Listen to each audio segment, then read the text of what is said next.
We have no faith in your ability to discharge your duties in a manner consistent with your constitutional responsibility and urge your immediate resignation as chairman of the committee.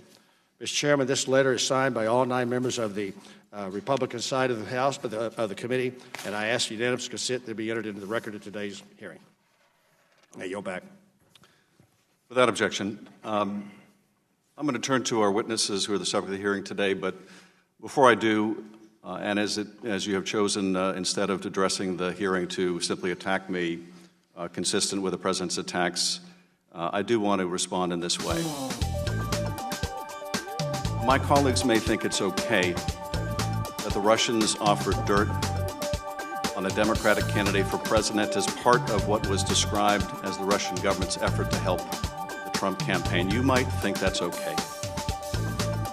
My colleagues might think it's okay that when that was offered to the son of the president, who had a pivotal role in the campaign,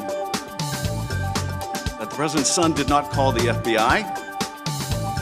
He did not adamantly refuse that foreign help. No, instead that son said that he would love the help of the Russians. You might think it's okay that he took that meeting. You might think it's okay that Paul Manafort, the campaign chair, someone with great experience in running campaigns, also took that meeting. You might think it's okay that the president's son-in-law also took that meeting. You might think it's okay that they concealed it from the public. You might think it's okay that their only disappointment after that meeting was that the dirt they received on Hillary Clinton wasn't better. You might think that's okay. You might think it's okay that when it was discovered a year later that they lied about that meeting and said it was about adoptions. You might think it's okay that the president is reported to have helped dictate that lie. You might think that's okay. I don't. You might think it's okay that the campaign chairman of a presidential campaign would offer information about that campaign to a Russian oligarch in exchange for money or debt forgiveness. You might think that's okay. I don't. You might think it's okay that that campaign chairman offered polling data, campaign polling data to someone linked to Russian intelligence. I don't think that's okay.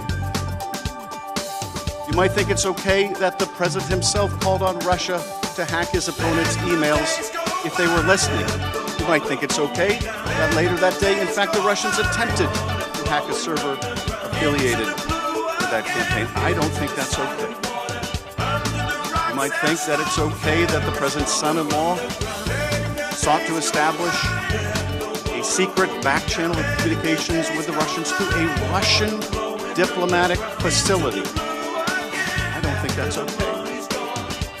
You might think it's okay that an associate of the president made direct contact with the GRU through Guccifer II and WikiLeaks and is considered a hostile intelligence agency.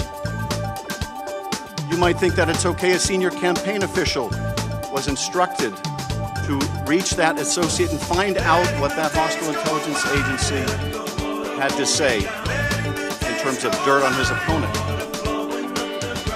You might think it's okay that the National Security Advisor designate secretly conferred with a Russian ambassador about undermining U.S. sanctions, and you might think it's okay he lied about it to the FBI. You might say that's all okay.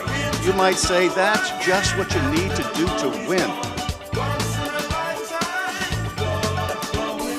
But I don't think it's okay. I think it's immoral. I think it's unethical. I think it's unpatriotic.